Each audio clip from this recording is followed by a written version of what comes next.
2023కి ముందు 2011 నుంచి 2023 మధ్య కొన్న వాహనాలు ఇక E20 పెట్రోల్ వాడేటప్పుడు ఒకటి మైలేజ్ తగ్గుతుంది, లోపల కొన్ని పార్ట్స్ డ్యామేజ్ అయ్యే అవకాశం ఉన్నది. ఓకే, ఉంటుంది.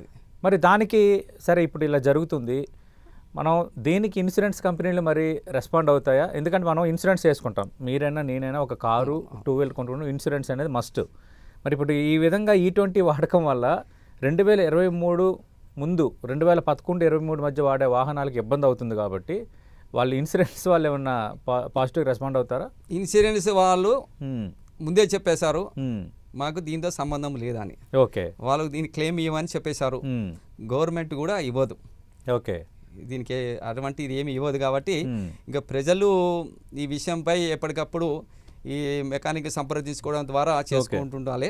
మరి చూద్దాం గవర్నమెంట్ ఏమన్నా ఈ దీనికి ఏమైనా సబ్స్టిట్యూట్ మెకానిజం మోటార్ కానీ ఏమైనా ఇస్తుందేమో మనం వేచి చూద్దాం. ఇంకా నెల టైం ఉంది కదా. ఎందుకంటే ఇదే ఇష్యూ మీద సుప్రీంకోర్టు కూడా చాలా మంది వెళ్ళారు, బట్ సుప్రీంకోర్టు కూడా ఈ విషయంలో నేను జోక్యం చేసుకొని చెప్పేసింది. అవును, కాబట్టి ఇప్పుడు ఇన్ని మిలియన్ల బండ్లు ప్రమాదములు ఉన్నాయి కాబట్టి మామూలు తక్కువ సార్ నెంబరు.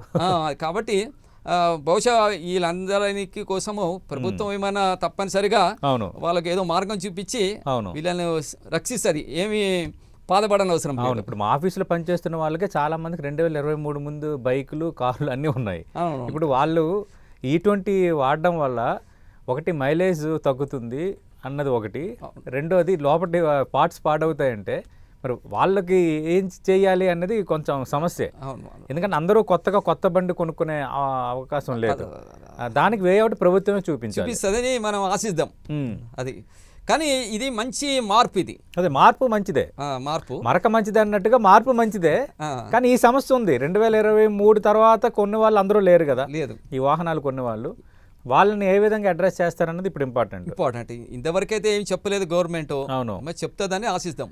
ఓకే, అంటే ఇప్పుడు మీరు అంటున్నారు కదా మెకానిక్ దగ్గరికి వెళ్ళి చూపించుకోవచ్చు అని, అంటే మెకానిక్స్ కొంచెం దాన్ని ఏమైనా అడ్జస్ట్ చేయగలరా దీనికి తగ్గట్టుగా? అంటే ఇప్పుడు ప్లాస్టిక్ పార్ట్స్ కనుక ఖరాబ్ అయితే కొత్తది వేసుకోవడమే, అంతగానే ఏం చేసేది ఏముంటుంది దాంట్లో. అవును, అది అంతగానే వేరే కొత్తగా చేసేది ఏముంటుంది. రెండోది హైదరాబాద్ లాంటి నగరాల్లో ఈ ట్రాఫిక్ వల్ల ఆల్రెడీ మైలేజ్ తక్కువ వస్తున్నాయి, 2 వీలర్స్ కానీ 4 వీలర్స్ కానీ.